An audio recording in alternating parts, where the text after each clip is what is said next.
श्री स्वामी समर्थ मंडळी, आज आपण या व्हिडिओमध्ये पाहणार आहोत की मंगळागौर पूजा कशी करायची आणि त्याच्यामध्ये एक चूक अजिबात करायची नाही, अन्यथा तुम्हाला त्याचा पश्चाताप भोगावा लागू शकतो.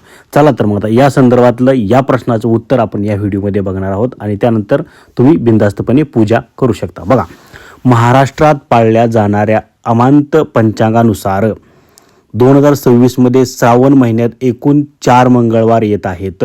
यंदाचा श्रावण महिना हा 13 ऑगस्ट ते 11 सप्टेंबर 2026 या कालावधीत असणार आहे. त्यानुसार पहिली मंगळागौर 18 ऑगस्ट 2026, दुसरी मंगळागौर 25 ऑगस्ट 2026, तिसरी मंगळागौर 1 सप्टेंबर 2026 आणि चौथी मंगळागौर 8 सप्टेंबर 2026 या रोजी अशा पद्धतीने येत आहेत. म्हणजे 18 ऑगस्ट, 25 ऑगस्ट, 1 सप्टेंबर आणि 8 सप्टेंबर असे 4 दिवस 4 मंगळागौरी येत आहेत.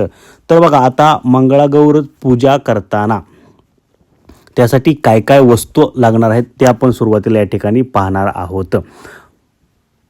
त्या वस्तू आहेत बघा, मंगळागौरच्या पूजे साहित्य आहे हळद, कुंकू, फुले, दुर्वा, बेल, तीळ, तांदूळ, गहू, मुगाची डाळ, तुळशीची पानं किंवा तुळस, उदबत्ती, गुलाल, रांगोळी, कापूर, निरांजन, काडवाती, कापसाची वस्त्रे, 12 विड्याची पानं, 24 सुपाऱ्या, 2 नारळ, गूळ खोबरं, 5 खारका, 5 बदाम, पेरू, केळी प्रत्येकी 2-2, सुगंधित तेल, अत्तर, पंचामृत, चमेलीची पानं, मक्याची पानं, बेलाची पानं, बोरीची पानं, धोत्र्याची पानं, कण्हेरीची पानं, रुईची पानं इत्यादी साहित्य पूजेसाठी लागणार आहे. तर हे तयार करून ठेवा, याची यादी काढा आणि गोळा करा.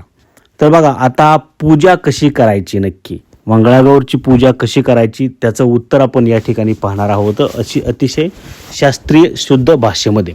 बघा, व्रताच्या दिवशी ब्रह्ममुहूर्तावर स्नानादी करून व्रताचा संकल्प करा. स्नानादीनंतर स्वच्छ वस्त्र परिधान करा. मंगळागौरी व्रत पूजेला सुरुवात करा.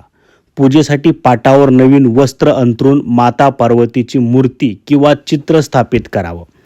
मूर्तीला लाल वस्त्र परिधान करावं. मातेला फुले, लाडू, फळे, सुपारी, वेलची, लवंग, मध आणि मिठाई अर्पण करा.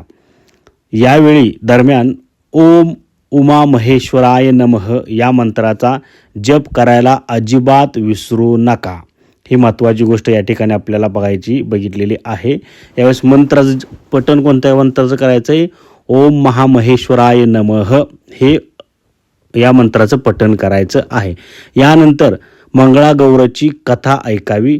शेवटी साजूक तुपाच्या दिव्याने आरती करावी आणि पूजेनंतर प्रसाद वाटप करावा. अशा पद्धतीने तुम्ही मंगळागौरची पूजा करू शकता. याच्यामध्ये एक चूक करायची नाही तुम्हाला. ती चूक म्हणजे काय? अजिबात ती एक चूक करायची नाही. ती चूक म्हणजे तुम्ही यावेळेस मांसाहार करणं टाळायचं आहे. मांसाहार वर्ज्य आहे. या दिवशी किंवा या पूजेवेळी तुम्ही मांसाहार करणं गरजेचं नाही, करायचा नाही.